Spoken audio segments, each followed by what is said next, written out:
Okay. So I got a story to tell. Check it out. I was a senior in high school, 16 and 17, cutting hair at a barbershop on the boulevard. The owner, Jesse, owed her like 30. He sold weed out of the barbershop, and eventually I did too. Funny thing is, the nail salon next door just happened to be where he was getting pounds of weed. It was also where I meet my pill connect, Vietnamese dude named Long, and began giving me thousands of hits of ecstasy to sell at Club Exit and Sound Factory. Now I'm moving weed, ounces, quarters, half pounds, Cali bud, 250 a zip, 800 for a quarter. Check it. Now I'm making cheddar. I started doing business with older Albanian dudes in BK. I had been introduced to it through a friend. It was all good, we've been making money 4 months. Until one day, fading someone's hair in my chair at the shop, I get a ring shit. My Albanians are on the way to the shop. I'm supposed to sell him 4 zips. See, Jesse, look out for me. He didn't want me doing something stupid while I was working. I just said, you'll be right back in 10. So I run outside thinking I'm just gonna tell these guys, come back later, I'm busy. I get in the car and immediately notice a third guy driving. Older, bigger, never seen him before. One guy I know is next to me in the back, the other in the front. They thinking I brought the 4 zips of weed with me. What else they don't know is I got 200 hits of ecstasy in one cargo pocket and $1,000 in loose cash in the other pocket. The ecstasy pills alone cost me $1,600, but they only think I brought the 4 ounces of weed.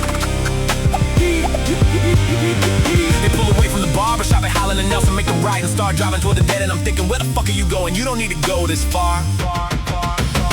Then the driver stops, turns around, racks a huge handgun, something like a 44 Desert Eagle, and points it directly at my head.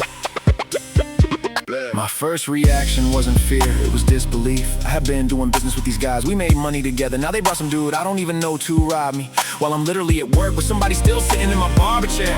They demand the weed, I tell them I ain't got shit. What are you gonna do, fucking shoot me? And I actually didn't have the weed, even though I had thousands of dollars worth of other shit in my pockets. The guy cracks me across the forehead with the gun, splits my head open, and they throw me out of the car. That was it. I walked back to the barbershop bleeding from my skull. I wasn't shot, I wasn't robbed. Somehow, despite everything in my pockets, they left with nothing. Jesse saw me come back and instantly knew something happened. There wasn't much to say, I went back inside and kept cutting hair. That was basically an ordinary day around the way in Great Kills. Looking back, the crazy part is how normal that mentality felt. Somebody has a loaded gun to your head, came to specifically to rob you, and your response, shoot me, then I don't give a fuck. That's not bravery, it's just young enough and dumb enough to believe you're invincible. I still have the dent in my skull more than 20 years later. The scar faded, the dent never did. And I learned something from years of situations like that. When you're forced to stay composed, you start reading everything. Somebody's eyes, their hands, how they're holding the gun, whether their finger is actually on the trigger, whether they're shaking, whether they really intend to use it. You learn restraint, you learn fast thinking, you learn how to read people. At that point in my life, I had another reason not to react. I was already on a 5-year youthful offender sentence with drug rehab, probation, a PO, and drug testing. I had 2 felony B charges hanging over me. If I got arrested again for almost anything, I could be facing the original minimum sentence of 4 years, plus whatever new charge came with it. So I couldn't just lose my temper, fight somebody, or get arrested. Sometimes losing money was cheaper than losing years of my life. But I never stopped living the way I wanted to live. When you're young, you think you're invincible. You do what you have to do, and you do what you want to do.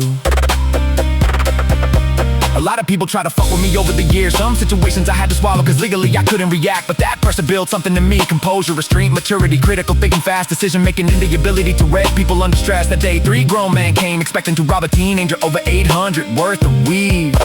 One put a gun to my head, I bet my life that my word. My balls are bigger than all these faggots in this Cadillac. My nerve and my refusal to not fold outweighed the ego of the knocker holding the gun loaded with bullets at my head. I got a cracked skull for it, but they still fail. Do what the fuck you want with your life. Live it your way. Go out your way. On your terms. Peace. Got. NEILBEATS.